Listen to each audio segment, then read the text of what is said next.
Welcome to Math 096 online. This is going to be lecture 23.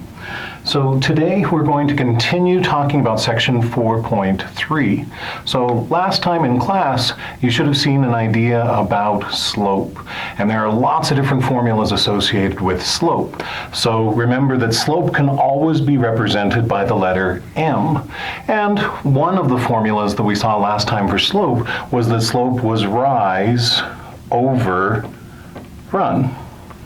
Now remember, rise is talking about the vertical change and run is talking about the horizontal change. So today we're ready to go ahead and talk about example 2. So go ahead and grab your handout for the day and read the directions for example 2.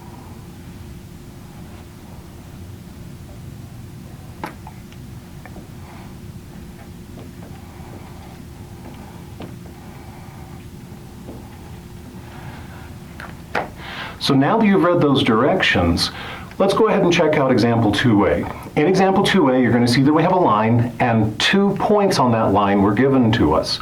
So if we're thinking about this idea of slope, we want to think about how to get from this point to that point, but instead of going through the line, we want to think about a way of doing a stair step of getting from this point to that point.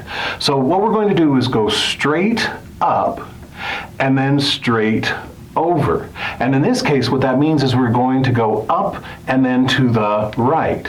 So what we want to do then is count out how many tick marks we notice on the scale when we're looking at the x-axis and the y-axis to figure out these two pieces of information. So in order to find the rise, we want to talk about how many tick marks we went up to get from here to the top of our stair. And if you count them out, you're going to see that we're going up 2. And then for the run, we want to figure out what's happening in terms of the x's. So if you count out how many tick marks we travel through, you're going to find that we travel through 4 tick marks there. So what that means then is that our slope, m, is going to be the rise of 2 divided by the run of 4. However, whenever you're looking at slope, you have to remember that you're going to reduce these fractions. So 2 over 4 is never going to be a final answer. 2 and 4 are both divisible by 2, so when you reduce, you're going to find that the slope in this problem then is 1/2. Well, okay, let's do the same thing for part B. Now, as you look at part B, we have a special kind of line. Now, first off, let's go ahead and talk about it in terms of the calculations, and then we'll talk about it in terms of a generalization. So in terms of these calculations of rise and run, the first thing you want to think about is how did you move vertically to get from this first point to the second point? And in this case, we didn't. So our rise is going to be 0. Our run, going from this point to that point, if you count out the tick marks, you're going to find that we went 6 tick marks over. So the run is 6. So our slope is going to be 0 divided by 6. Now 0 divided by 6 is a division that we can do. 0 divided by 6 ends up being 0. So a moment ago I said that what you want to be able to do is calculate this slope, that's what we just did, but you also want to generalize. So notice this line isn't just any old straight line, it's a horizontal line.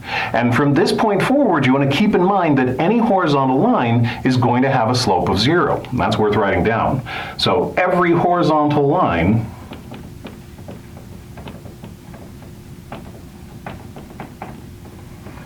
will have a slope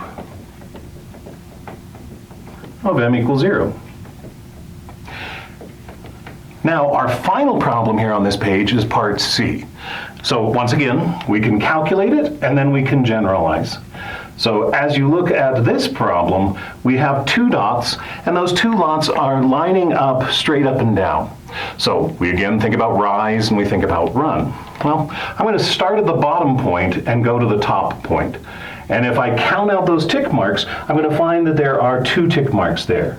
So far then we have m equals 2 divided by The run this time, the vertical change was 2, the horizontal change is going to be 0.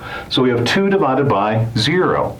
Now that's the one division that we can't do. You can't divide by 0. So this then is undefined. So now that we've gone through the calculations, let's do the summary.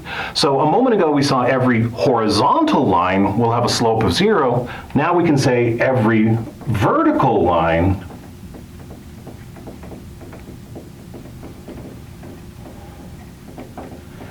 will have an undefined slope.